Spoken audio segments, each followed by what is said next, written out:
Hey everyone, welcome back to a new season of the Maconi Setup Shop A-Fix tutorials. Week 1 is at Bristol Motor Speedway.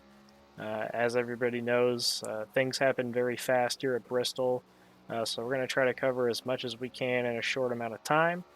As you can see, I did about 20 laps here, so we're going to go over some things to try to help you improve here at Bristol and make you more consistent. Hopefully that'll allow you to race up front more and avoid some of the carnage that can happen here. Like I said, things happen fast, passes happen fast. The way the car reacts will jump up and bite you if you're not paying attention or you get a little too comfortable. The car feels really good, in my opinion. Like, I was actually having a lot of fun running laps here. The biggest thing, it's very important to be smooth. I talk about it all the time, trying to be patient on throttle, patient with your inputs. I don't really know if there's a clear-cut favorite on what lane you want to be in. I like the bottom for saving tires, but I know that the top is a lot faster. At least that's what it feels like in solo car. The top does have a lot more speed. As you'll see when we move up here, I'll hit my fastest lap about 8 laps into this run. But you're going to heat your tires up a lot. And when you try to transition from top to bottom, I find that the first corner, at least, maybe the first lap trying to run the bottom, it's difficult to try to get back into a rhythm to wrap the bottom because you are going so much slower. So I think it's going to be very important to balance that aggression again between how hard you want to push at the beginning and how much you want to save.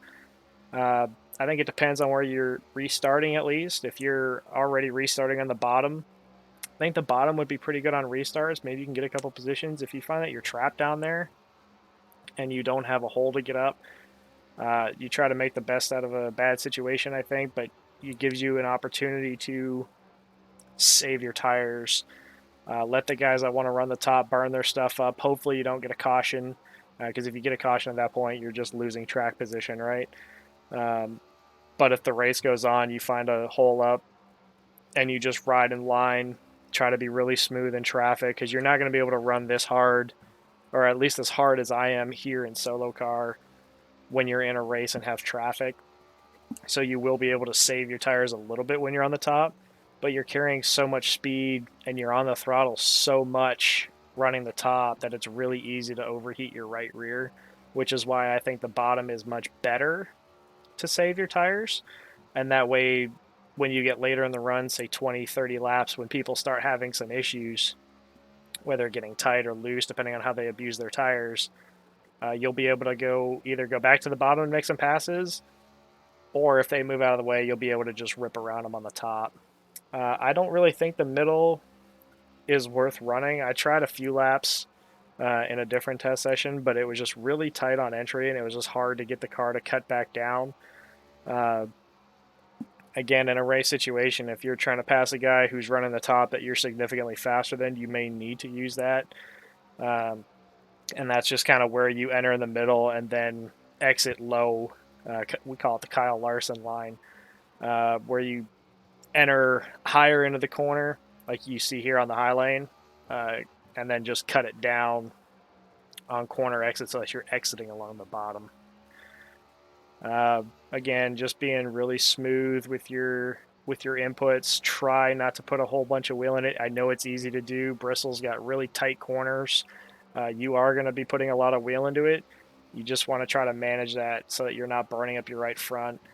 If you feel like you're getting really, really tight and you've got a lot of wheel cranked into it, the best thing you can do is back your corners up, dial your brake bias back, and just try to roll the bottom a little bit slower so that you're not using a whole lot of wheel input.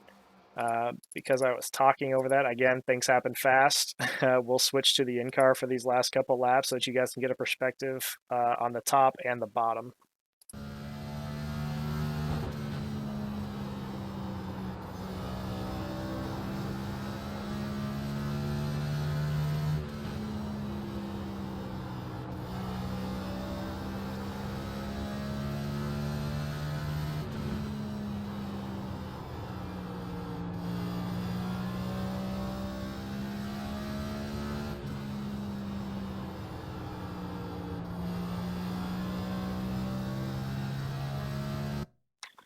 Okay, guys, that'll do it for this week's video. Again, just to reiterate what I was saying earlier, it's very important to be smooth with your inputs here.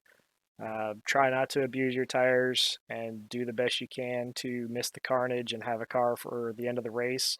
If you're on the lead lap within the last 15 laps here, chances are you're going to have a really good shot at a good finish.